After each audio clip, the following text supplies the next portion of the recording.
What is up, everybody? Welcome to another episode of Limited Resources. This is episode number 662.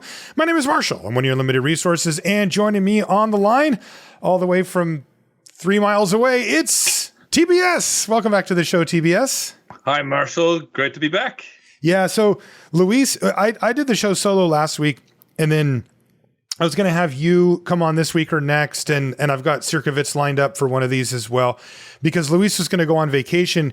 Unfortunately, he ended up having a sort of almost comical cascade of disasters happen to his home. His son was sick for a while. Like, it was just one of those like awful things. And so he didn't end up going on the trip, but he is still trying to track down. He basically had his basement completely flood out, and he's been dealing with the aftermath of that, which is, by the way, where he records the podcast and the videos and all that stuff. Good news is his son's fine, and he was able to save the magic cards from the basement. The bad news is that he wasn't able to save the rest of the basement, and so he's still handling all of that. So we're going to give him a little time to kind of get that sorted out and get his office back in order. But thankfully, TBS, you agreed to come on the show because we had some really cool news happen just a couple days ago with an announcement about Alchemy changes for Baldur's Gate Limited, and that is what we're going to talk about on the show this week. Before we get into that, first up, our sponsors, channelfireball.com. Make sure you check them out for all things magic related. Lots of news flying around with their acquisition by TCG Player and all that. So big stuff happening over on that side of the fence. But for now, things are still fine. Go over to Channel Fireball, and you can pick up whatever you need there. If you do end up picking up anything, if you use the affiliate code LR at checkout, it lets them know that we sent you, and it does help out the show, and we do appreciate it. The show is also brought to you by FTX. That's a place to manage all of your digital assets. If you live inside the United States, it's ftx.us, and outside is ftx.com. And this is the place to go for any of your needs as far as digital assets go, whether it's cryptocurrencies, NFTs, anything along those lines. If you need a place to go so that you can transact with those, FTX is where you want to go. Now, of course, anytime you're entering into any type of agreement to buy this type of stuff, sell it, anything like that, you want to know what you're doing, right? This is a form of investing, and it definitely carries risk, and you need to understand that before you go in. So make sure that you consult an investment professional, but when you're ready, FTX is ready for you. The show is also brought to you by you via the Patreon. It's patreon.com/limited resources. Thanks to each and every one of you who supports us over on Patreon. It is the best way to support the show directly, and we really do appreciate it. This question is apropos of our topic this week, TBS. This one comes from Matthew Sperling, not to be confused with Matt Sperling, the Magic Pro, who says, "Hi, Marshall and Luis. If you were in charge of the balance team and could give any 2 cards in Alchemy, in the current Alchemy set, a change to improve the format, what would they be, and how would you change them?" So we're going to kind of talk about this like in a very big picture today, TBS. Why don't we narrow it down to one? Is there one card that you would like to give the change, or perhaps the boot? Oh, I have had the worst. I mean, I've had my share of luck having this card, but I also have played against it so many times. But it's the Hourglass Coven. This card. Oh my God! Yeah. I despise playing it just because it is such a.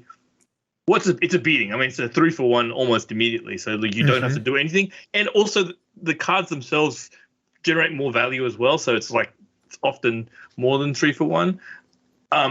It's so hard to come back from and it's a rare. It's not a mythic or anything like that. So you see it a lot. Every sealed deck that I was practicing with, every time I had it, it warped that sealed. Every time my opponents had it, it was so almost impossible to beat, like with normal circumstances. So I would rather either change the mana, make it a mythic, something to do to power this thing down. If it actually got removed from it, I mean, it's kind of fun to play, but like, I don't know. I don't think it's necessarily worth it to balance the limited format. Yeah, I'm with you. And I wouldn't hate to just see it be gone, just because I feel like if we were to try to embark on a nerfing expedition for that card, it just like it's got so much cool stuff going on with it that if we tried to take a bunch of that away, we would be left with something that wasn't very powerful or that interesting. It's like, why is this here? Kind of at that point. So I think that's kind of the way I'd go. But I really like that question because it does lead us into what we're going to be talking about here. And, multiple episodes ago, when we first started seeing Alchemy changes primarily for constructed, Luis and I had a show where we talked about it, and we talked about some of the changes that we saw for constructed, where the philosophy seemed to be to take like maybe an archetype or a mechanic that didn't work that well, and then just pump it up across the board and kind of seed a deck and then see how it went. And, arguably they did too good of a job, right? They went for dungeons at the time, and it ended up being sort of the backbone of the deck that ended up winning the next set championship. So, perhaps they turned the knob a little bit too much. But I remember Luis particularly was very critical about how they went about that. And then that also prompted me to climb up on my soapbox and talk a lot about, why don't we get this for limited? Like, why is it that, there's all this effort being put in, and what are the ways that we could use this to help make limited formats and environments better as well? So first, before we get to what the changes are going to be, because as it turns out, that is happening, I did want to get your broad strokes take just on, the difference between how we used to have paper cards that were unfortunately locked in. If they wanted to make changes to them, it was very difficult. They either needed to be banned or not, with a few exceptions. And then, the new toys that these designers have for digital only products, where they can turn all these different knobs, but then it can add complexity or make the formats harder, change the value of cards and that type of things. What's your broad strokes take on it? I mean, I think it's such an obvious space to go in if you have a digital card game. So it's like, hey, we don't have to live with the mistakes. That's the theory. Mm-hmm. And I think you can tweak and tune a format to make it better. I think like in the abstract. The issue is how people play TCGs and how they experience them. How often do you actually read the card that you're playing once you've played with it a few times? Yeah, almost never. Yeah, almost never. You use a little bit of kind of like, what is muscle memory to kind of like, oh, that's the picture and I know exactly what it does. So what a mid-season change like this does to kind of like cards is that it forces you to kind of like lose that muscle memory or have to kind of relearn, and it's actually quite jarring. I mean, like, yeah, whenever I play in, I think they did a limited format where the arena changes were incorporated into the draft set. I can't remember which one it was, but I couldn't. Whenever something happened, I made mistakes, or I had to kind of like really rethink the whole situation, and it was disruptive and not that pleasant to have to deal with. That being said, I think if you have some egregious errors, I think maybe you can decide to like make some changes. But like, I think what you want to use these tweaks for is, rather than kind of like, shaving things on the edges, I'd rather just like fix very, very clear and present problems with the format. Mm-hmm. Now we'll get to actually the changes they made, and I can understand kind of like the philosophy of what they're trying to do, but I wonder if the juice is worth the squeeze in this case. Okay. So I'm going to tell you what I said, that, some ideas that I had for that episode that we did. And then I'm going to tell you what they did here. And they're pretty close. Like these seem to be, a reasonable direction to go, from their perspective, as well as what I said, because what I had said was there's sort of two things that pop up frequently enough that if it was an easy fix and they're going to use this tool anyway, then they should.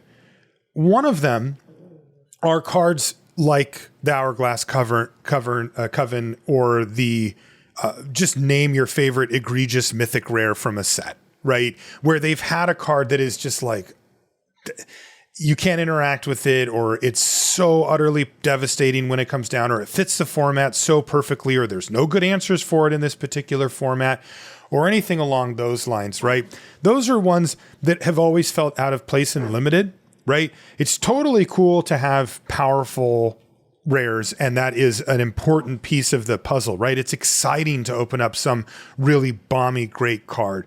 But we all know when it goes from exciting and bomby to, okay, this isn't fun anymore. Like, a lot of times, you mentioned it just a minute ago, it's not even fun for you, right? You're like, this card's so stupid that all I have to do is tap my lands and I play it, and then I just can autopilot through the rest of the game, and I win effectively every time.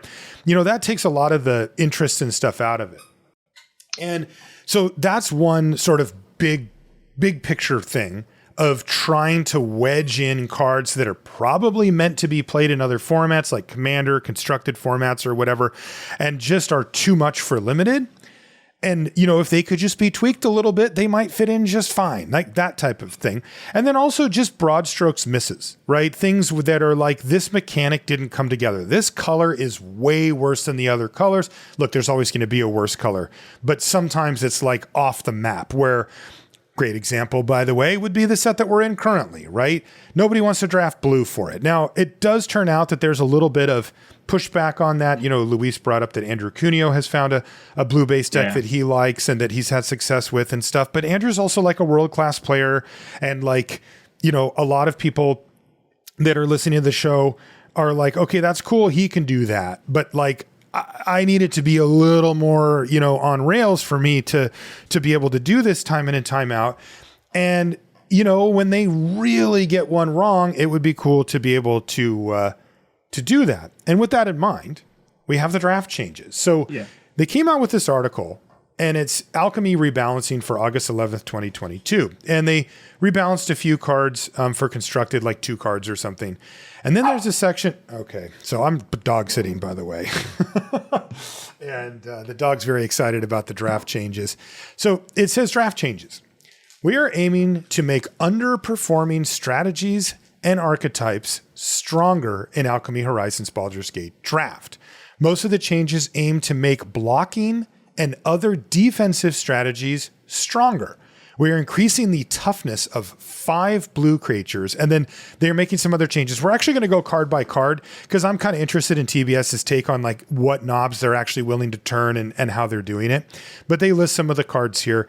But they say that all these changes are to make it easier to defend against aggressive decks. We are also reducing the efficiency of Steadfast Unicorn, Blessed Hippogriff, and Guildsworn Prowlers. These were some of the strongest commons in draft that made blocking too difficult. It was too easy to use Steadfast Unicorn's ability and Blessed Hippogriff's adventure while casting other spells on the same turn, and reducing Guildsworn Prowler's power will shift it from a strong attacker to a defensive and synergistic card. We're also making additional adjustments to ensure blue is a more viable color choice in draft. Charm Sleep was poorly positioned against the format's Sacrifice and Blink effects, so we redesigned You Come to a River to give the color a more consistent removal spell. This redesign and the defensive buffs to blue creatures should create a stronger color overall, with additional indirect help coming from buffs to the dragon deck archetype. So we're going to go through each of these, but first, wow, right? I mean, that's a big, like, kind of philosophical change. It's a really large philosophical change. I mean, I am not sold on their explanation of it all, but also I'm not, as you will see, like, I do wonder if what they're trying to fix is the wrong thing in the format. Okay. So I don't like blocking, like viability blocking is important. I want it to be, but it's actually pretty rare, like that just increasing kind of toughnesses is actually going to change too much out of that situation, because like increasing toughness generally just means that double blocking is better. It's actually very, very hard for increasing toughness unless you have like extremely, like if it gets it over the threshold. And we'll talk about like the cards you'll see, like none of them actually quite get over the threshold of like, you know, being able to like block by themselves. And the problem with double blocking is that tricks really, really punish it very much. And like all the tricks are still there, right? So trying to promote blocking in the way they've done it makes it tough. Like you actually need. Did you say makes it tough? Yeah, I think you might need to actually do things more than just kind of like increasing the power of onboard stuff, because onboard stuff, like the aggressive player can understand it, like it's an increase of toughness, so I can see it on the board. Actually, what's generally the problem is that when you're forced to double block, like you have this high chance of getting 2-for-1 out of the blue, and that's where you lose your games. You don't lose your games on like, oh, I have a slightly high toughness guy and you can't attack. Eventually, that problem is overcome. Yeah, and the white cards, the cards that they're reducing the efficiency for, I kind of agree with. I think those cards are some of the best commons and uncommons in the set, and we can talk about why when we get to them. Okay, and then. What about the idea, again, before we get into the cards themselves, is thinking kind of bigger picture. You know, there's something kind of elegant about the way that the life cycle of a draft goes and them coming in now and doing this, right? Namely, new set comes out. I'm sure a ton of people are drafting. Right. They probably see a big spike, you know, in people drafting. And then there's a gradual or even maybe a sharp decline as the people who are like, I draft once or twice when a set comes out, maybe just to get my hands on some cards or just try it out. But I'm not like an everyday drafter like you and I or a lot of our listeners may be. Right. But then over time, you start to kind of whittle it down to the hardcores, right? To the people who are going to draft the thing 50 times or draft, you know, kind of always have a draft going. Maybe that's a good way to view it, whether it's every day or whether it's, you know, they draft and then play the games over the next couple of days, but then they do another draft and they just kind of always have one in some stage of completion at all times. And I wonder, you know, it seems kind of cool if they do this now when things kind of start to get flat. Right? Where you're kind of like, well, you know, I drafted a bunch of Baldur's Gate and, you know, I kind of understand what's going on. I've had some time to explore the format and to the decks, and I've, you know, seen most of the rares, and I played in the Arena Open, and, you know, I kind of get it. Right. And I'm sure that they see an even sharper drop off at that point. And now they can kind of go, but wait, you know, what if I told you that it played out a lot differently now and that we've fixed all the things that you were kind of annoyed with and there's a new space to explore here for you? Is this a potential moneymaker for them? Like, is that what this is about? I mean, in theory, I think you could revitalize a draft format. But it's got to play out pretty different, because usually by the time you get to this midpoint, you either like the draft because it's drafting, or you're done with the format. And for me specifically, I'm kind of done with the format. Like I've played all the cards of combination. Yes, maybe the balance of the colors are slightly better and worse, but I actually don't mind polarized formats because you can look for spots, kind of like what Kunio's thing. It's like there are ways of constructing kind of interesting strategies to try and mitigate what the common wisdom is of format. And I think that's actually letting that draft kind of cycle like play it, because like there are many formats where like the first 2 weeks like dominant decks is not the dominant decks of the next 2 weeks, and actually the final form of these draft formats is like vastly different to like what came before. And I think screwing around with that kind of, you know, doesn't it especially artificially, I don't know if it's that satisfying, especially when the cards aren't fundamentally more interesting. They all they've done for most of these cards is like toughness and power, and that doesn't change how interesting the format is. Like the pump spells are there, the removal spells are still there. It's all fundamentals, and yes, you'll increase at the margins some of these deck success rates, but I mean, like, I want a new experience at that point. And when I'm sick of the format, I'm not going to come back to like play. It's like, oh, wow, these new toughnesses are going to really, really make this more interesting. It's not. Yeah, no, that makes a lot of sense. Because I'm kind of two minds, right? Because on one hand, like I said, I got up on my soapbox and I said, well, why can't we have nice things too? And now they're kind of like, well, here you go, right? So I'm kind of excited to see what they do with this. But I also do feel a little twinge in the back of my head here that this is part of a bigger trend in Magic that may be better for the game overall, but doesn't suit me particularly, which is the more on rails handhold kind of cards, formats, things. You know, I remember when I first fell in love with the game, you know, back in the 90s when you and I were young, and I didn't even play competitively. I had no idea how to play. I didn't even really know all the rules, but I really loved like poring over cards, like binders of cards at the local store or in a magazine, and finding a card that I hadn't seen before that would fit into the deck that I was doing. And I tried to build combo decks that were like absurdly convoluted and not competitive, but my imagination was running wild, right? I was like, and I felt like I was finding this stuff, right? Because there was always more cards that I hadn't seen, even at that early stage in the life of the game. And I remember when I first heard about EDH, now called Commander more commonly, but when I first heard about EDH, and I remember thinking the thing that I have a more nuanced view on it now, thanks to like conversations with you and Luis and just being around the game longer. But at the time, I remember the thing that really stood out to me was that you could use cards that were sort of destined for the dust pile, right? Some 6 mana, go get 4 lands out of your deck, or, you know, that no constructed deck ever had the time to play.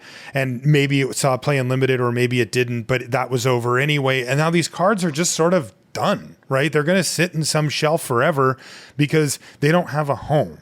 And I remember thinking, oh, that's really cool. Like you can go dig through and find just random old cards that do just obscure stuff or cost too much for real constructed, you know, for competitive constructed or whatever. But now you actually have a use for them, but you have to go do that, right? And each of these things, you know, is sort of like one of my main fascination points with the game. And if you fast forward to now, a lot of that's gone, right? When it comes to limited formats, the first thing we look at are the signpost uncommons, and they don't lie. Like, if it's green, white, and it says +1/+1 counters, there's going to be cards that care about that in those 2 colors. If it says life gain on that card, it's going to care about that in those 2 colors. If red, black says sacrifice, you're in, right? And look, when it comes to a brand new set, you know, here on the show, right, we're trying to get the information to our listeners as fast and efficiently as possible. So we're going to use those handholds as well. And not that makes drafting easy, right? But it's a handhold. It makes it a little bit easier. And when you look at Commander, these decks and even cards are just outright designed for Commander. They just say, like, do this thing to your Commander, or they're all multiplayer specific, or they're all big, expensive, splashy spells or whatever. And it's like, well, you don't have to discover it. You just have to buy it and put it in your deck. And that's not that interesting. And I wonder, and then to wrap this up, what I talked about before with the other alchemy changes for constructed, like with them buffing the dungeon mechanic, that felt very forced as well. It was like, well, this didn't really hit. Okay, well, we'll just pump up 7 cards in it so that they're really good, and now people are playing the dungeon mechanic. Is that bad? I don't know, but it feels very like handed to me in a pre-constructed little package. And I wonder if that's a step that Limited's taking if we start to see stuff like this. Yeah, there's an ebbing and flowing of this. I like throughout Magic's history, there are times where the game is extremely handholdy and mechanics and the decks are straightforward and obvious. And there's times where they're obscure like combinations that no one would have thought about. And I don't want to kind of like say that our current positional trajectory is set in stone. It currently is. Obviously, the last few years have kind of like moved towards what you're saying right here. But at some point, there's a breaking point. Either the game becomes too straightforward or not interesting enough, and then they start losing players. And then, you know, at some point they change it. I mean, think about this. Like, we're at one of the most complex points when it comes to card texts. Yes. And we were that way like probably about 10 years ago as well. Like really, really complex card text. And then there was like M10. M10's kind of this kind of signpost. Like this is like one of the most successful kind of like rejuvenating sets of all magic, and it's a very simple set. It's a Yeah. very, very straightforward Yeah. set. And like it's essentially just a correction. And we'll get to that point again too, where there needs to be a correction Okay. for the amount of complexity or the amount of handholding that we have. And this is true for a lot of things. And while I don't like, there are some things that will always remain changed. Like, like a lot of people think planeswalkers are bad for the game and things like that. And so like, there's some things they're going to stick to their guns with. But I think one of the things that makes Magic interesting is it does try and evolve. Like, and there's generations of evolution. You have the fire design kind of like that they tried to start like a few years ago, and I think they've learned their lessons and they've changed that, and they're going to learn the lessons from like maybe overcorrecting for making commander cards or making like draft archetypes too easy. So I don't have the doom and gloom that it's going to be like this forever. I think they'll push it because it's helping sales, and I think that's something that they need to care about because that they're making a commercial game. But at some point, if they push it too far, if enough people react in a certain way, then they'll ratchet it back because they always do. So I'm not so worried about like it causing the game to be bad forever. And I don't think it is bad now, but I do think it's in an area that maybe you and I aren't the most comfortable in or the most interested in. But there's so many ways of playing Magic. There are so many sets. Like a few sets ago, we were saying this is the heyday for Magic Limited, right? They just had like hit after hit after hit, and now they've had a few sets of actually kind of bad Limited. And I say bad in relative sense. It's fine. Like the baseline is pretty. We gave SNC a C. Right. That's the worst grade we've given. Like SNC, AFR. Those two sets are probably lowish points, like contextually within the last few years, relative to the other sets, right? Yeah, and probably Crimson Vow too. I think Crimson Vow is like kind of like lower on that thing. Uh-huh. So that's quite a lot of like bad sets for like relatively. Yeah. But there was a run. Probably of like 5 or 6 sets, especially when Modern Masters, the Modern Horizon sets, which were actually very, very good limited sets for the most part, like they couldn't do a thing wrong. And I think that's just, you want them to take shots, and sometimes their shots miss, and okay, it's a set, but as we very well know, there's always another Magic set coming on, and often sooner than you want in some cases. Yeah, because I think that for me, I view Magic as a very robust game that can take a lot of this fluctuation. And I always try to never be the person who's just like, well, this isn't for me, therefore it sucks, right? Like I love Planeswalkers and I loved M10, and even though by that point I already was drafting seriously enough that I probably was kind of over the, like I would want more complexity, right? So I'm just seeing this as like, what are the trends? Like where are we kind of headed? Which directions are we going? I definitely don't think that they've like lost control of the game or anything like that. So let's go over these cards and just sort of get an idea. Since this is the first time that we're seeing this, I wonder if we see it in the future, right? I mean, for starters, they could do this on a regular set on Arena if they wanted to branch out the limited part. But also, if they just do any more of these Alchemy specific sets that were meant to draft, then, we could see these types of changes as well. And let's see what they do. So the first one is Dragonborn Looter. And this one used to be 1 and a blue for a 1/2. You can pay 1 mana, tap it to loot, but now it just costs blue. So that's actually a pretty big change, right? Like mana cost.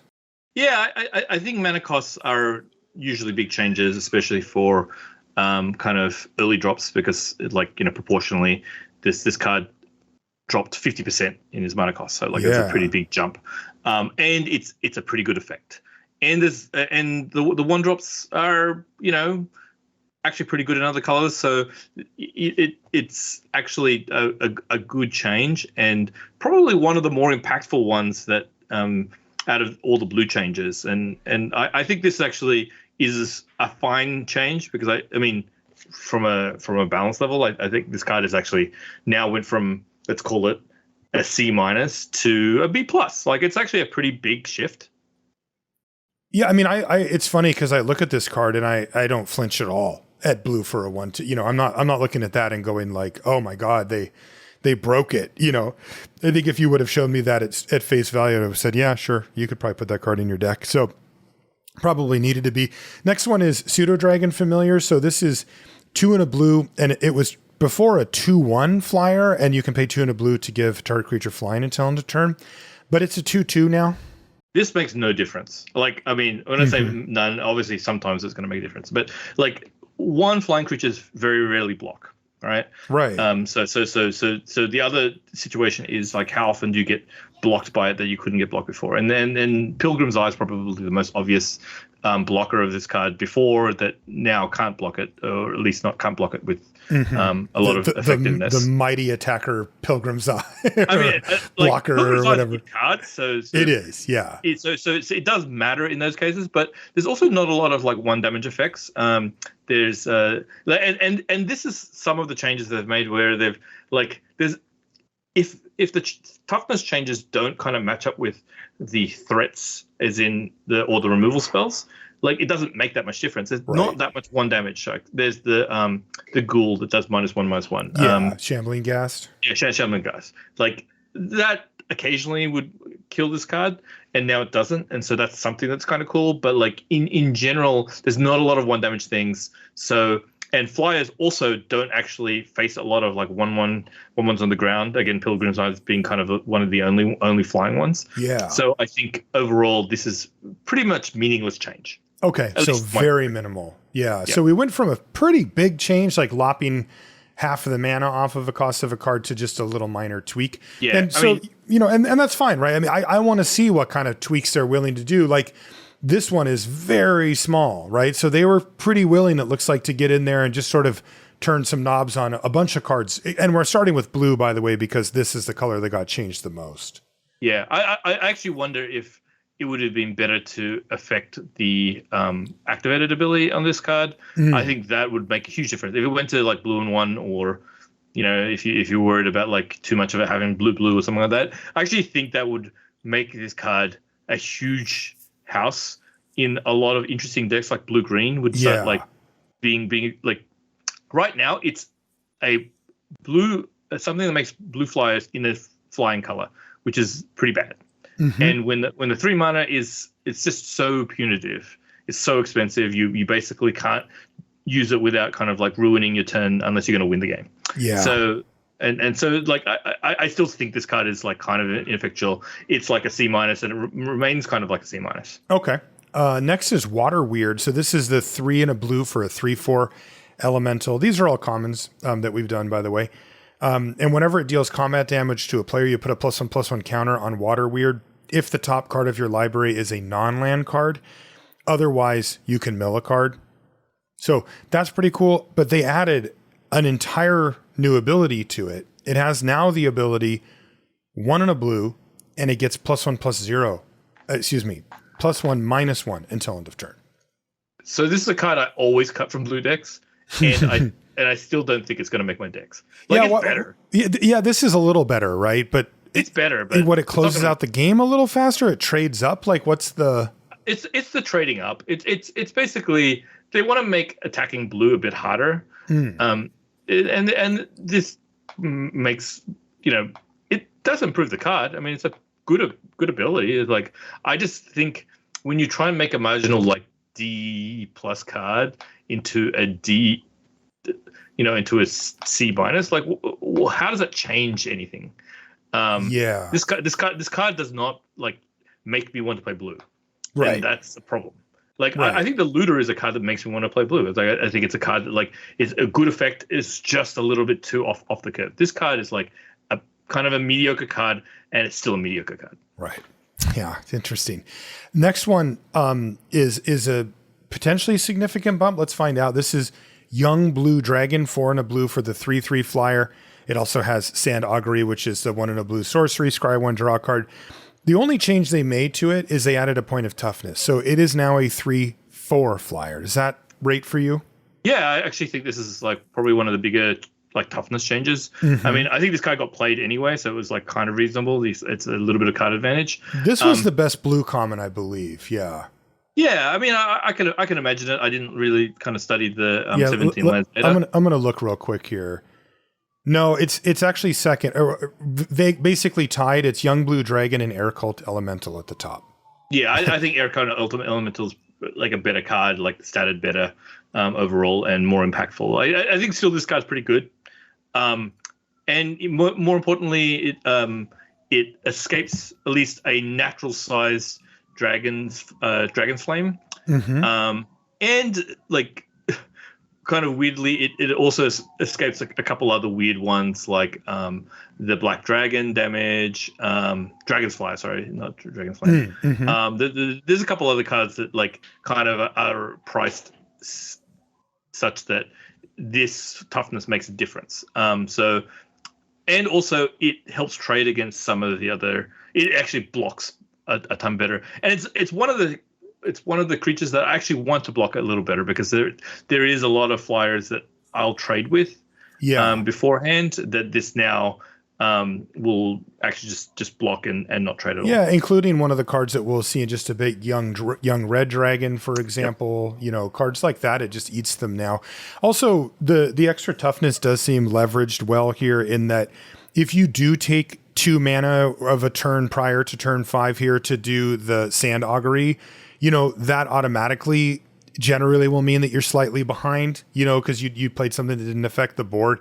So you want every point of toughness and whatever you can get on the board when you do tap out for 5 mana to actually cast this thing. So yeah, I agree with you. That actually seems like a decent change. Now this next one might be the biggest change. So this is you come to a river. Okay. And this is what you come to a river says now. It's 2 and a blue for a sorcery and you choose 1. You can fight the current, which now says the owner of target non-land permanent puts it on the top or bottom of their library. So it's a legit get this something off the board 1 for 1, or find a crossing, target creature gets +1/+0 until end of turn and can't be blocked this turn. So this is, I mean, let's talk about the design of this first. I think this is one I want to talk about, kind of like what they've done to this card. They've moved it from instant to sorcery, which I think is a huge change. Like I just like it really, like in practice is not the same card as what it was before. It's not like a small change. I know it looks similar, but like I think it plays very, very different. It is so it's just they made it 3 mana. Yes. And made it a sorcery. Like that's a huge, it's just a different card now. It's just a different card. Now, I mean, you can argue that obviously the changes are for reasons. I mean, so I would rather them keep one or the other. Keep the, like, somehow make it such that it remains 2 mana, or somehow make it so it remains a sorcery. It's an instant.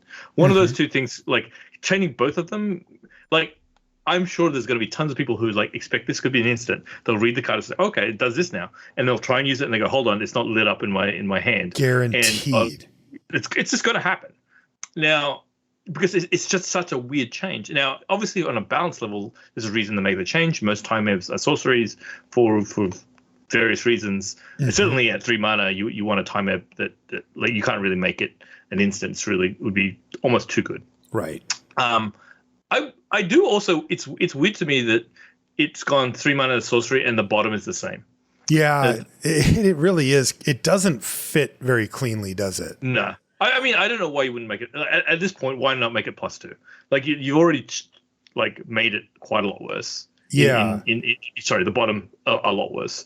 So yeah, because the interesting thing about the second half, right? The instant part doesn't matter for the unblockable, right? Like you almost always would play it as a sorcery anyway. It's the times when there's that one little, I need to pump up my creature that has first strike, or I need to 2 for 1 myself to trade off for your bomb, and I'm going to use this card to do it, and that's now off the table.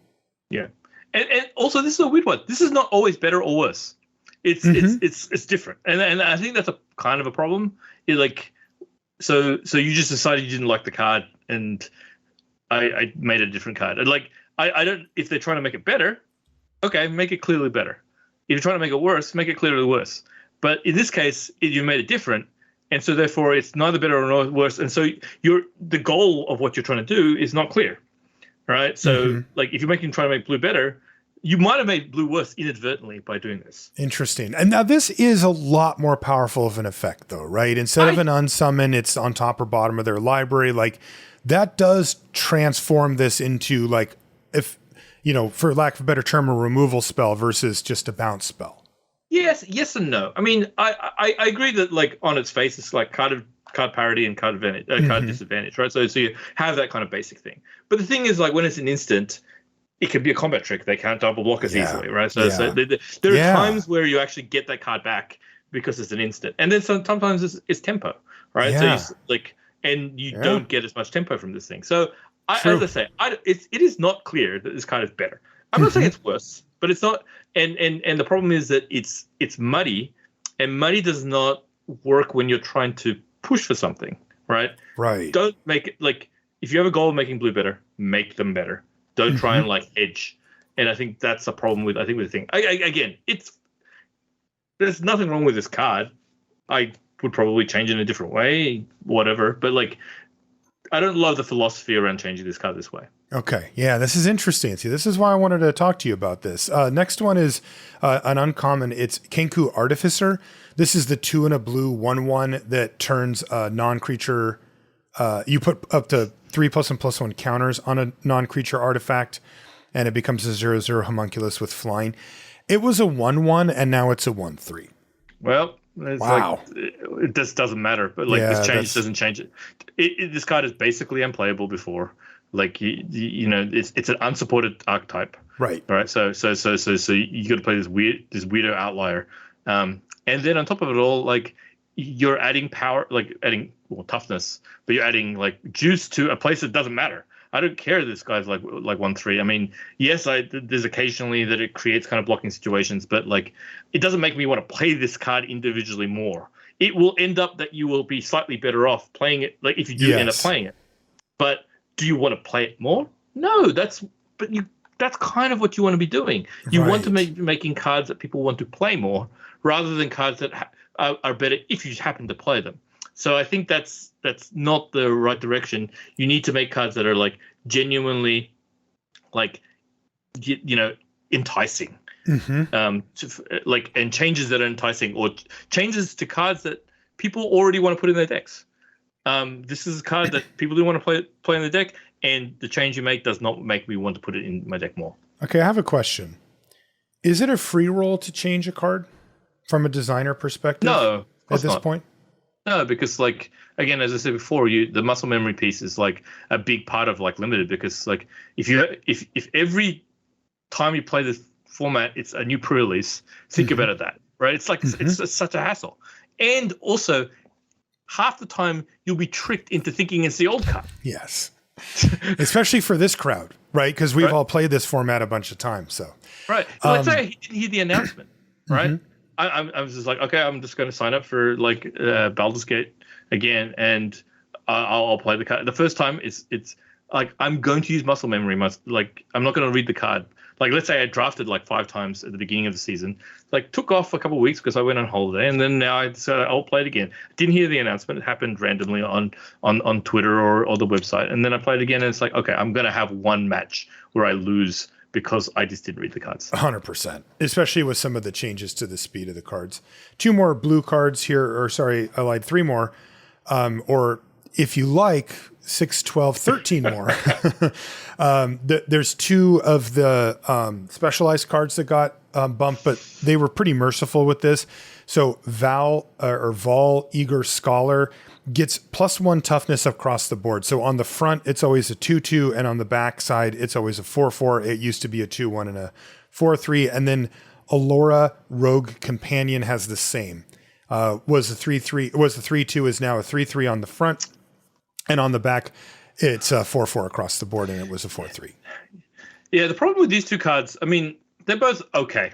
Like they're like beforehand, like so they're marginally better now. The biggest issue with these 2 cards for blue, and why blue was not very good, is that these are both bad specialization cards. They don't really kind of like change the like you look at them on the other side, it's like, do I really care about this output? And it's like, Yeah. nah, not really. And in both cases, like they actually do something on the front side that's actually pretty reasonable. So you play them for what they are. But the specialization trees are just not worth the card and the mana involved in most cases. Like Allure is closer, I think, but because a 4/4 is quite a big difference. But the difference between a 2/1 and a 2/2, we've talked about this before, doesn't change too much. But the difference between a 3/2 and a 3/3 is a big. It dodges cards like improvised weaponry, breath weapon, stuff like that. Yeah. So there's a couple cards that actually and before they were good trades for the opponent because they play 3 mana for 4 mana. So there's like now taking those out of the repertoire of a player to just like instantly fall behind in mana is a nice thing. I think that's probably a slightly better change. That being said, these cards meaningfully don't really like. I'm being harsh on Allura. I think Allura probably gets to a bit more playable. And I played quite a lot of Alluras because I was like, okay, I'm going to just try and play this specialized card, and I was always disappointed. And I think Val is like the same. I don't think it changed much. I don't think the letter grade changes at all. This last one is very strange. Feels very random. So it's Goggles of Night, and this one is the 1 and a blue artifact equipment at uncommon. Equip cost is 2. Whenever equipped creature deals combat damage to a player, scry 1, then draw a card. They've bumped the equip cost from 2 to 1. I mean, I dislike this card for one level. Like I don't love that there are 2 blue equipments that do the same thing more or less. There's Robe of the Archmagi and Goggles of Night. So there's like design wise, it's like couldn't you make one of these like slightly different? They're all like connect draw cards. Like one's better than the other one, but whatever.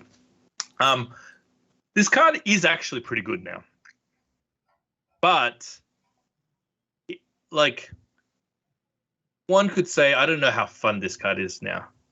It's like I mean, it's roll-ons. Does this line up with what they stated in that article about wanting to make it better at blocking? Like this is an attack-only equipment. It does actually nothing on blocks, and a lot of times the cheaper equip cost. Yes, it's always better to be cheaper, but when you see equip 1, my brain goes to, okay, so I can equip it, do a thing with an attacker, and then equip it on a blocker and kind of get to use it, all the time. And that just doesn't do anything here.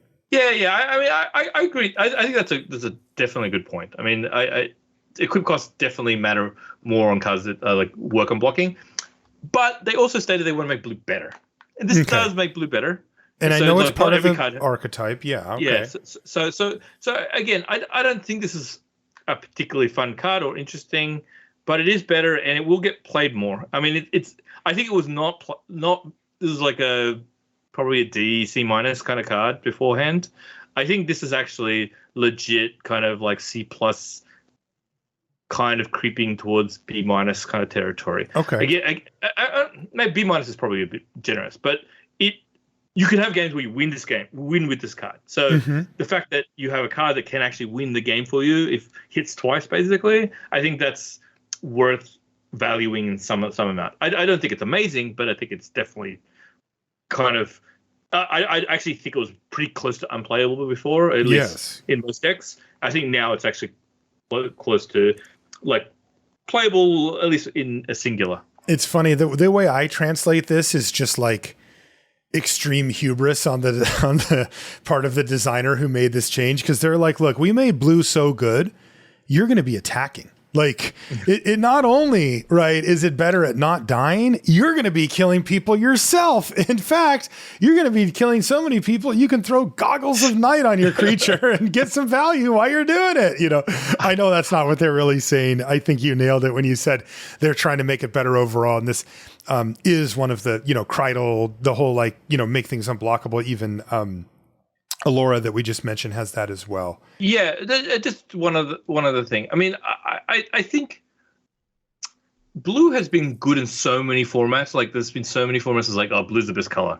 It's like it's okay to have blue as bad color one time. Like it's had its time in the sun. We don't need to make sure that every color is good all the time. And honestly, it's I wish blue was bad more often. Wow.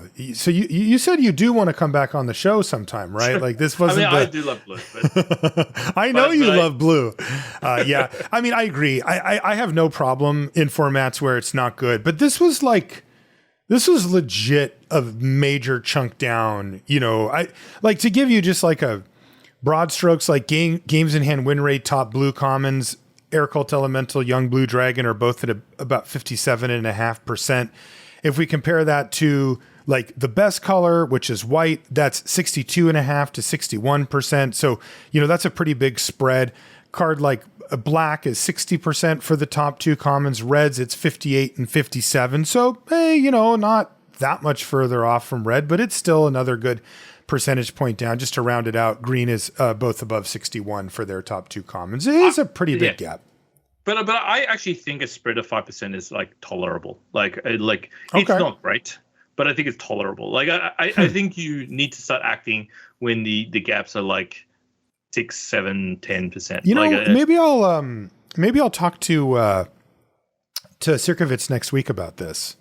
You know, I wonder if we can take a look at what the historical gaps are, and if this one stands out as anything extra bad, or if it's just like, you know, oh, that's a gap that's tolerable, you know, because I don't know what they are off the top of my head. Yeah, I mean, my guess is it's towards the end, but not like, it's probably not the biggest outlier. I mean, it's, and you know, like certainly not enough to fundamentally change how you do limited. Now, which they just did, but you know, yeah, this is also a special case because it's a limited only set. Sorry, it's a digital only set. So so you know, I'm okay with them taking some swings.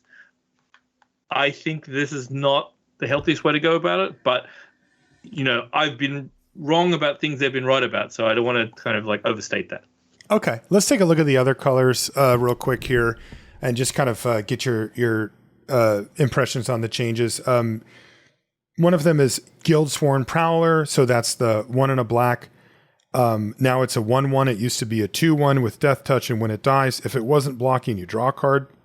This is a good nerf. This is one of the best cards. I think this card was excellent. Yeah. And it was a pain and not that fun to play against because you're kind of like damned if you do, damned if you don't. So I actually kind of, if I was making a stat change go, this is actually a pretty good one to make a stat change. Yeah, now it's not damned if you don't. Now it's like, sure, take one, right? Yeah. But this fits really cool into the black blue, you know, get something through archetype, right? Like this is very cool. And you know, throw the goggles of night on this. Like you figure it out, right? Manticore. So this is the 3 in a black 2/1 flash flyer, and when it ATBs, you destroy target creature an opponent controls. It was dealt damage this turn, but it's now a 3/1 rather than a 2/1. This was kind of always the stats it should be. Like 2/1 was just bad. I don't even know kind of like why it was 2 in the first place. Okay. Like in my head, I always thought this card was actually better than it was. Because I always thought it was like 3/1, and then it's like I think at one time I actually played it. And it's like, oh, this is 2/1. I don't know why. Yeah, that's disappointing. This next one is, you know, I asked you a little while ago, like, is it free to augment one of these cards? And you said absolutely not. And this one kind of makes me go, was this really worth it? So this is Baleful Beholder. That's the 4 black 6/5, and when it ETBs, you can either have each opponent sacrifice an enchantment or give your creatures menace until end of turn. It's a barely played common as is, and they've added a point of power. It's now 7/5. I mean, was that the difference for Baleful Beholder? 3-turn clock? Also, I mean, 6 to 7 is actually a difference because of that 3-turn clock versus 4-turn clock. So there's something. So I wanted to start it there. The problem with this is that most of the time, at least the way I played it, this was a sideboard card for me. Like I brought it in because I was on the play, because like you can't play this on the draw. This card's so bad on the draw. And true. Also, if the board gets gummed up and I feel like I got wide sometimes, I think that like I brought it in those situations. It's actually why I like traditional over best of one. I think some of these cards like just belong to be in the sideboard. This is actually one of them, and adding a power to a sideboard card in my mind. I know it's like truly a sideboard card. You can play it main. Doesn't really, and it was already, even if it made to the main deck, it would be one of them because you can't play that many sixes. Yeah. it is just weird. Like, looking at where this card lines up, just to kind of put it in context for you, it's got a 54.6% games in hand win rate on 17 lands. That puts it really close to like 50% true win rate. It's in the bottom half of the commons for black. Like, it's just, I just don't know if this was the card Black that needed the tweak. Right. It's like Black was doing well. Why? Black, yeah. Why make this change? I mean, yeah, Black this White next was the best one's colors. this next one's even bigger. So this is again, one of the reasons that I wanted to have you on, TBS, is for your card design prowess here, and to kind of start to dissect what levers they were turning, right? And the ones that we've noticed that have been the biggest have been mana, right? When they knock a mana off of a card or add one. This one is Eyes of the Beholder. This is the 4BB instant. Target creature gets -11/-11 until end of turn. At 4BB, it just almost never saw play. It costs 3BB now. They actually knocked a whole mana off of this thing. Yeah, so I mean, this is actually one of the cards I used to be also in the sideboard. If I really needed a removal spell for a big creature, like they had like a ancient dragon or something like that, I could board this in because I needed some more stuff to do. At 5 mana, I actually think it probably hits main deck most of the time that you are playing, like at least one of them. It's like an actual removal spell now, it's right? An actual removal spell. The first one, yeah. You play 5 mana, like do 4 or 5 damage instant all the time. This is essentially a terror for 5 mana. I think this card is like legit playable at 1 or 2 in the main deck. Before, I think at 6, you basically, it's kind of like desperation or sideboard. Yeah, it's funny because this card was very bad. This was the 4th worst black common. The cards that it was better than: Gray Salad, Thieves' Tools, and Demogorgon's Clutches. Like, just stone unplayable. So, or Gray Salad, maybe not quite that, but whatever. Eyes of the Beholder was way down on that list, and I wouldn't be surprised to see it mid-pack now. It's still not premium, but like 5 mana, you can actually put that in your deck. Yeah. Last black card is Sigil of Mirkul. So this is now 1 in a black. It was 2 in a black, and this is the enchantment that says at the beginning of combat on your turn, mill a card. When you do, if there are 4 or more creature cards in your graveyard, put a +1/+1 counter on target creature you control, and it gains Death Touch until end of turn. This card sucks and still sucks. I wish if you wanted to make this card more playable, you have to tone down how many creature cards you need. So like 4 creature cards is like late into the game. Obviously you can mill stuff and everything else like that, but like that's too much setup to require for a card like this, especially because it only happens once a turn. It's not like it's just too marginal, and the mana doesn't to get an extra mill, I guess, every turn. Sorry, the first turn. You get 1 extra. Yeah, I am not seeing it. If you really want to make this card good, you'd make it three creatures. Or I don't say good, I don't mean better. That would have been a tweak. Yeah. Yes. That's a better tweak to make you play it more. This changing the mana does not make you play it more. Is this somebody's pet card that they just, because this is the worst, of all of the black commons and uncommons in the set, this is the worst one. This is the worst of all of those cards. Again, it's also unsupported. That's the worst part. There are a couple cards that reference a number of cards in the graveyard. Basically unsupported, not particularly powerful. I wonder if this is just like a last ditch effort to say, well, it's a build around. Maybe somebody will play it. But make it better then. Make it what's the hurt in making it 2 mana and 3 creatures, or 1 mana and 3 creatures even? Yes. Mana was not obviously you'll take it if you want this in your deck, but that was not the reason that this card wasn't succeeding. I think it would be, if I saw a card it went to 1 mana and 3 creatures, I would really, really okay, maybe we've crossed the threshold of getting wanting to try and get multiple of these, and then just going all in on the strategy. Right. But now it's I don't care anymore. I still don't care because it's basically the same card. Yeah. Sorry, Sigil of Mircool fans out there, but I don't think you got there. Few more cards. 2 from Red. Young Red Dragon. I mentioned this before. It's a 3/1 with flying. It was a 3/2, but it can now block. Otherwise, everything else is the same. I don't know why they made this change. I mean, I actually think it was kind of cool that it could block. Mm-hmm. I'm not saying that it's probably better at 3/1 and can block. Like probably significantly better. Yeah. But this card's getting played. It's fine. Yeah. This is funny. I do wonder. You mentioned our little buddy Pilgrim's Eye before. Like, is Pilgrim's Eye just like they're like, we'll remove this severe restriction on it, but we're gonna make it die to Pilgrim's Eye. So I mean, I don't know. I think this card is still like probably better. Yeah. Though I think it's definitely better, but I don't know why this card needed more juice. I think Red was doing fine. Ish, not great, but like fine-ish. And this was not the problem. Yeah, this got played. Here's another interesting tweak. This is an uncommon Dragonboard Immolator. So this is 3 and a red for a 2/4, and before you could pay 1 and a red to give it +1/+0 until end of turn, and then it has other text.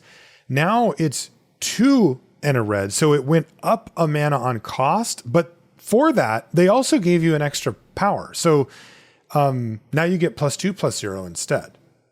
This is a C card that became a C card. It's just treading water. It's just not. I mean, it's like it might be better in some cases. It's worse in some cases. I mean, I don't know. This one seems good. This is green. Circle of the Land Druid. So this is the 1 and a green 1/1. And when it ETBs, you mill 4 cards, and then when it dies, you can return a land card from your graveyard to your hand. They made it into a 2/1. Yeah, this is playable. This became unplayable to playable. Yeah. Any 2/1 for 2 can make your deck. It's not like, and this one is like essentially a card advantage situation. Minor card advantage. I actually think this card is like never made my decks before, and probably would make the decks 50% of the time now. Yeah, I agree.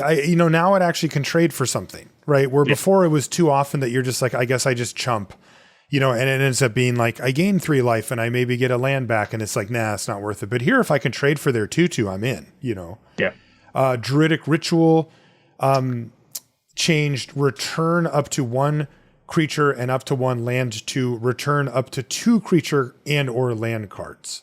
I like this change. So you can get 2 of the same thing now? Yes. Okay. Yeah, I think this change makes a difference for this card.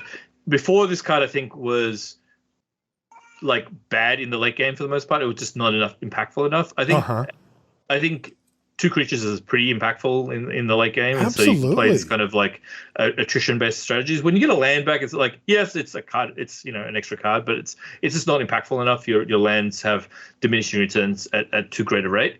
I think this card like moves from, let's call it a D+ to a C+. It's like a pretty full letter grade, and maybe even better than C+ in some decks. Yeah, I like that. See, this is to me a really subtle but good change. Like that changes that card enough, to maybe make a difference. Emerald Dragon, they did some tweaking here. So now it's 4 GG for a 4/4 flyer.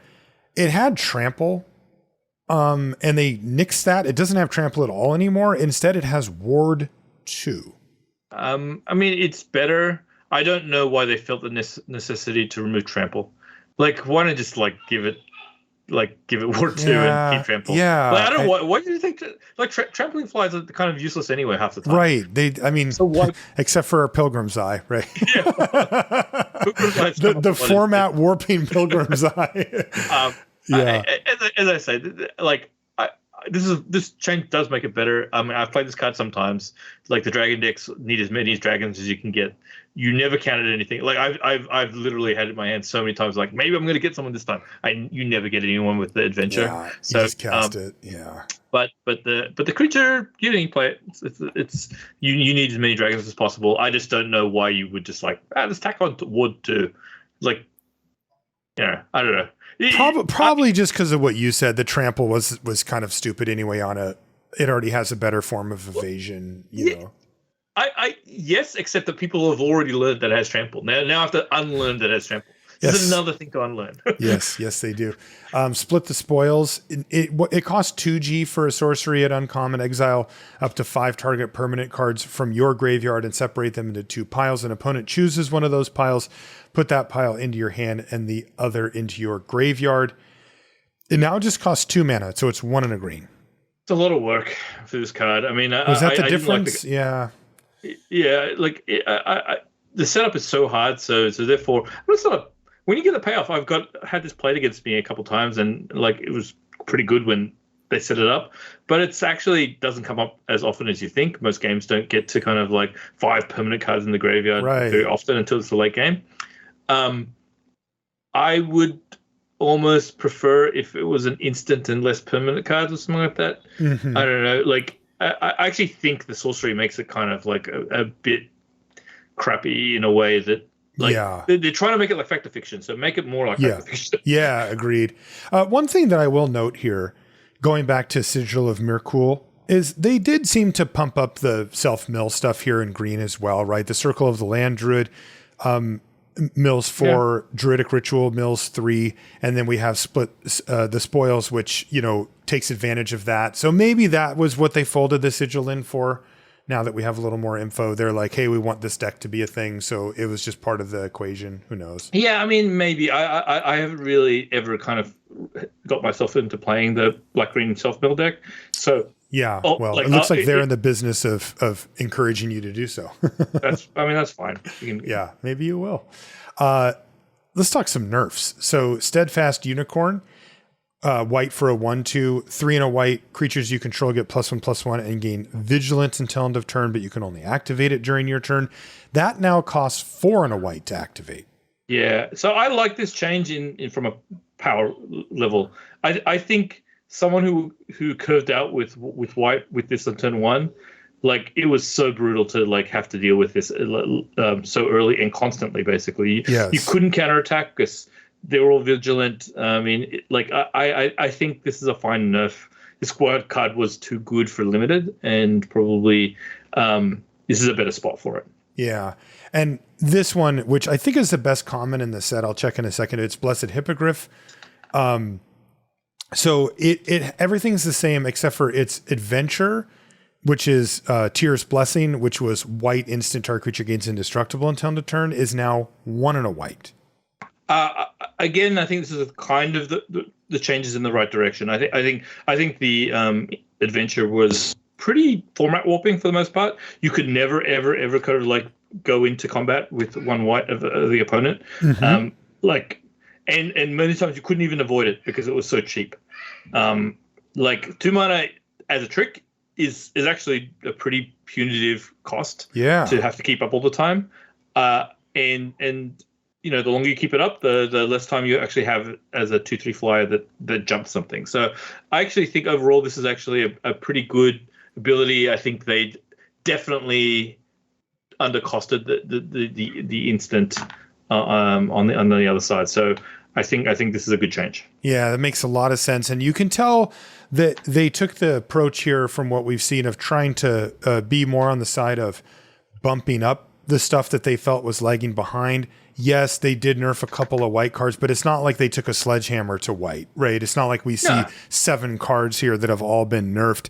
You can tell that they would prefer to make things a little better rather than to try to knock down a bunch of stuff to even it out. So that makes sense. Just a couple more cards here. These ones aren't maybe quite as important, but Carnelian Orb of Dragonkind. It adds 1 mana of any color instead of just red. Fine. Lapis Orb of Dragonkind, same thing with Jade Orb of Dragonkind. And then it says here, changes to these 3 orbs are to help the dragon decks in limited. Since the 3 dragon archetypes are blue, red, blue, green, and red, green, it helps the decks play all 3 colors more consistently. I think a criticism I had of Seal deck and Draft to some extent is that 3-color decks were basically impossible unless the card you're splashing for was extremely powerful. There's not a lot of fixing. I actually don't mind these changes. I do think that I mean, this is fine. I like the dragon deck for the most part, except that the rare is too good, basically. The 3-color worm. I can't remember exactly what the name was of the card. I'm not sure which one, but yeah, it's the one. It's called. I'm going to give you it right now. It's a Miram Sentinel Worm. So it's the one that clones. I mean, its stat line is like 6-6 flyer, so that's a ward 2. So you're already kind of like going to die, and it makes copies of your dragons. Yeah, if you untap with it, the game is over because it's all every dragon is huge. So. Yep. And there's a lot of them. So there you go. And then it says Lantern of Revealing, which is 3 mana, and it taps for its artifact that taps for 1 mana of any color, and then you can pay 4 mana and tap it to look at the top card of your library. If it's a land card, you can put it on the battlefield tapped. If you don't put the card on the battlefield, you may put it on the bottom of your library. That activated ability costs 3 now instead of 4. Yeah, good luck. It doesn't change anything. I mean, I do like that they're trying to push the 3-color decks a bit more. I don't want 3 colors to be ubiquitous, but I definitely want them to be easier than what they are right now. So yeah, and this next card actually seems to push harder in that direction. It's an uncommon. It's Navigation Orb, 3 mana, and then you can pay 2, tap and sack it to search your library for up to 2 basic land cards or gate cards. Reveal them, put them on the battlefield tapped. Put 1 on the battlefield, tap the other in your hand, and then shuffle. It now only costs 1 tap and sack, so it's actually 4 mana total to get that done.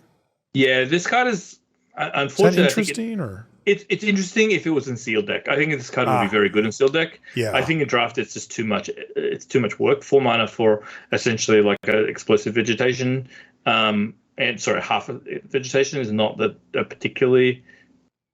Good enough. That being said, I think in sealed deck where like kind of small advantages build up, I think this card will actually be pretty good. Problem is no one's playing sealed anymore because we're way past that format. Yeah, that's right. We the thing happened already. And by the way, just another indicator here, Navigation Orb at the bottom of the list of the colorless uncommons. It was the worst one by a fair bit and well below 50% win rate. So, I think some of these are, hey, these cards are way underperforming. Let's just throw a bone here and see if we can't do it. Okay. Before we take off here, TBS, let's do a crack a pack because, I don't know, maybe it'll be interesting to see if I'll tell you, I made sure that we had at least one card in here that was one of the change cards because I want to just get a vibe for what the pack feels like, see if it's any different. So first card out, I'll go pretty quickly through these and unless we get to something that was changed. Hook Horror, so in black, pretty good. Underdark Basilisk, meh. Valiant Farewell. All right, here, so Young Blue Dragon. So there you go. We got a Young Blue Dragon. Well, it's the best card so far that we've talked about. So let's keep going. So there you go. Clever Conjurer, that didn't get changed. Armor of Shadows, Shocking Grasp, Inspiring Bard, Steadfast Paladin, Earth Cult Elemental, Goggles of Night. Your card, your favorite. I think Dragon is better than Knight, especially for FPFP. But it's actually I actually don't. I'd have to play out the format a little bit more. I think, like, before getting to the other cards, I think Blue Dragon's still the best, but I could see Goggles of Night maybe being better. This is too hard for me to tell right now. Yeah, Steadfast Paladin's good too. If you just want to be in white, it's the only white card that we have so far. Next uncommon is Dream Fracture, the counter spell. Then we opened Liara of the Flaming Fist. That's the red-white 2/2 legendary uncommon. And then, got a very powerful, you're just talking about sealed, Ascend from Avernus is our rare. That's triple white X sorcery. Return all creature and planeswalker cards with mana value X or less from your graveyard to the battlefield, and then you exile Ascend from Avernus. Okay. If I was playing the day 2, draft 2 of the Arena Open, which I was, by the way. Yes.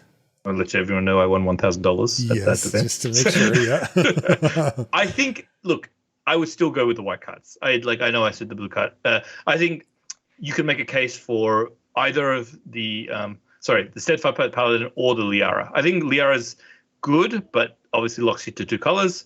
Steadfast Paladin lifelink is not nothing, and it is pretty efficient. I'd probably just take the Steadfast Paladin because I want to be attacking and I want to be white. Because I still think white is the best you're color. not taking Ascend from Avernus, though, you're saying? No, because that's I think in too color intensive, or? I actually don't know in draft it's worth like committing to so early. Like it commits you to a slower-ish deck, right? Yeah.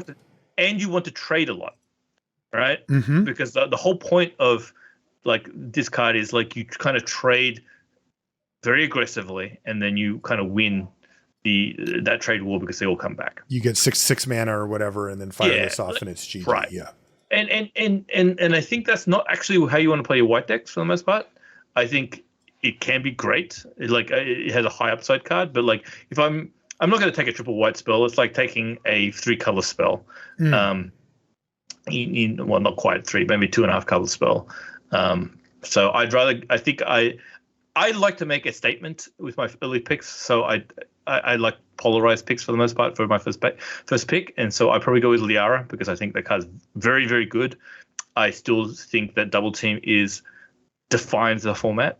I mean, this is the biggest problem with Battle for Battlegate in general. It's like Double Team is so much better than everything else. Yeah, I mean, it's just free cards into your hand, and it's for doing the thing that you wanted to do anyway. Oh, I have to attack, shoot. You know, it's like.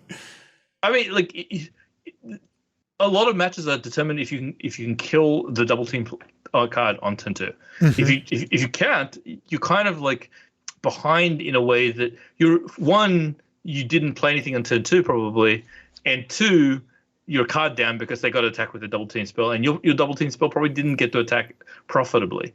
And so it's actually one of the problems. It's why white's one of the better colors is like it likes to be on the play, and it is good on the play because of Double Team. And so it like the slower decks just can't catch up a lot of the time. Yeah, I wonder, like this is where, when you start getting to this level, you start to see things like Blessed Hippogriff being nerfed is actually mattering a lot, because we have seen quite a few times where Blessed Hippogriff's first ability will be used just to get a Double Team creature not dead on that first attack or whatever. And it's Correct. Like so cheap.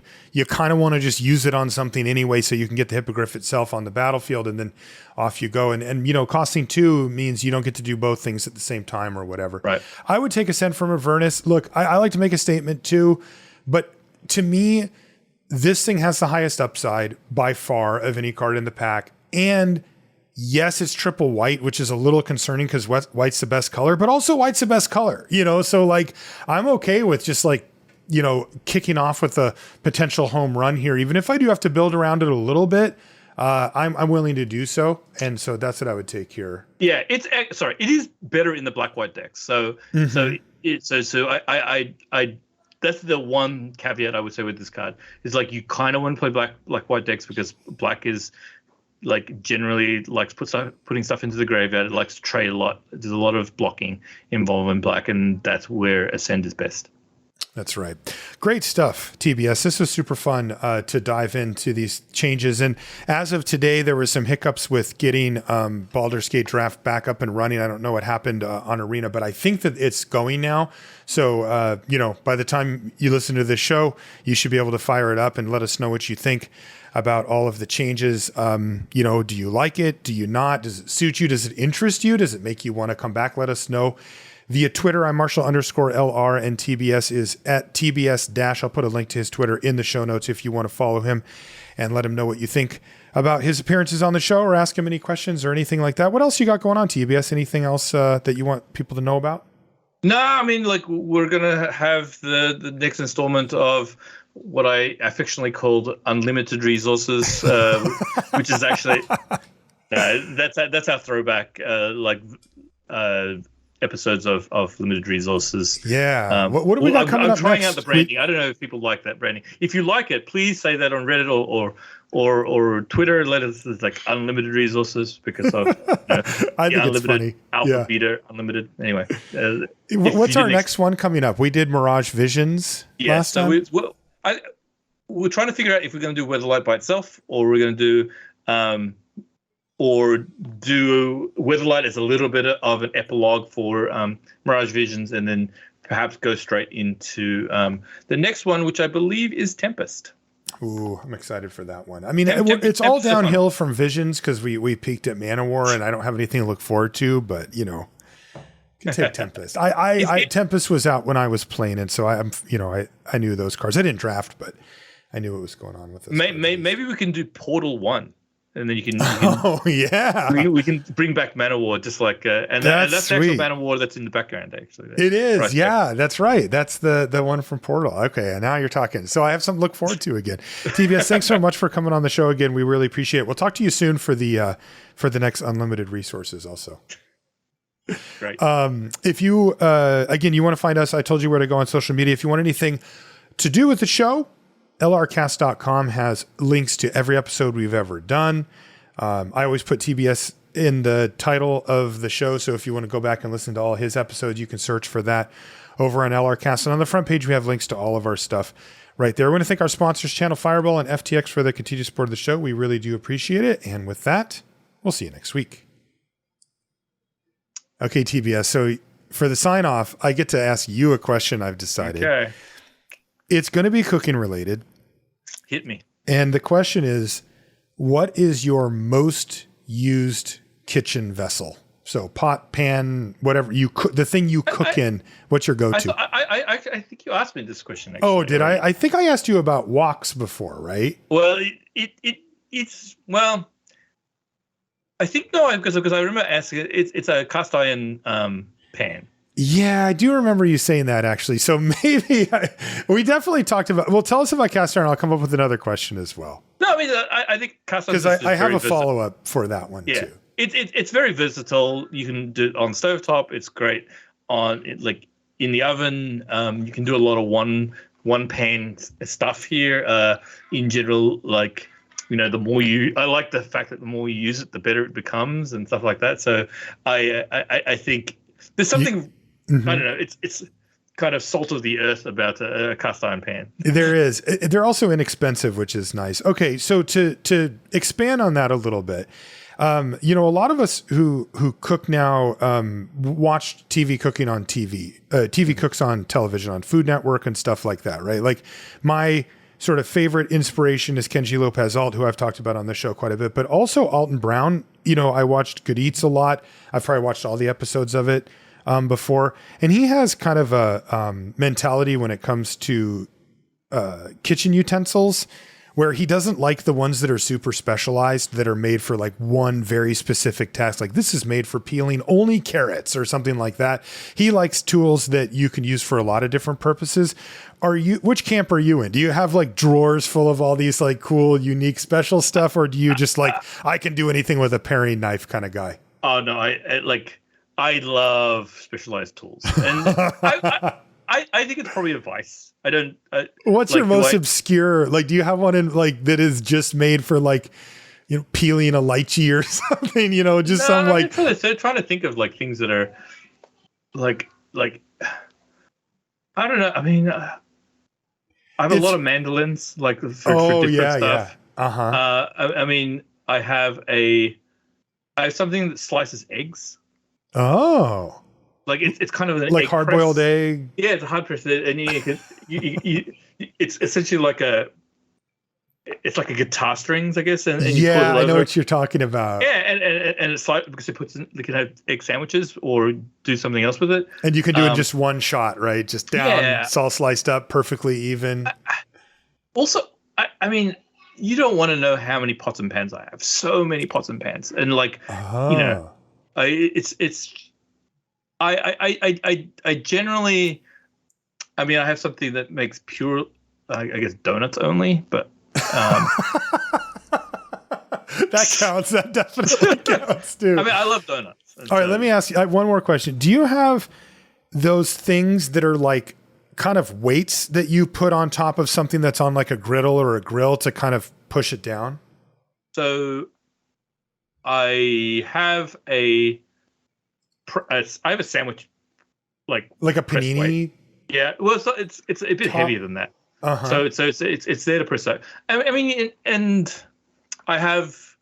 If you're making a pie crust, you have the pie the beads. Mm-hmm. I mean, I think I have most stuff. I don't know. I mean, You have everything. no, I mean, I have a really kind of like, I have this sous vide machine, which is like a fancy sous vide machine you could get. Mm-hmm. It's not like you can get the ones that are just kind of like little ones on the side. My one is like a full on kind of, you can do like a 20-ounce steak in it. Oh yeah. And I probably used it 6 times ever, and it cost me like hundreds of dollars. Do you not like using it, or? It's just very laborious and honestly it requires kind of like, how often do I make that kind of meal? Yeah. Because it's like, okay, I do it when I want to like make a really tender steak, and then and then that's just like, I mean, I have 2 kids, so it's actually kind of hard to like create the time to be able to do that. That'll be your retirement utensil. Yeah, but one thing that's, I mean, some people who know me well or follow me know me well, but like every once in a while that BDM, Brian David Marshall, and I get together, and you've been here for some of them, Marshall, but like we actually do a chopped, we call it Mishra's Work Chopped. I love it. There's one on my vlog that I used to do. Yeah, I mean, we're like kind of cooking buddies, even though we live on different coasts. We talk about like food all the time. He is technically, or sorry, I think he's a better chef than me overall. Like he understands flavors and has a bigger repertoire. I think there's areas that I can kind of like Asian food, I can definitely beat him on and stuff like that. But like overall, I think he has an excellent palate, and he's very good on desserts and drinks, where I'm very weak at. So like I'm starting to do desserts now, get better at those. But now those who follow Brian on social media will see that he's into vintage glassware and making cocktails for that glassware, and they look awesome every time. It's like, wow, this is like I want to sit there with a little umbrella and like just talk about the like old draft formats like we always used to do. Yeah, that's great.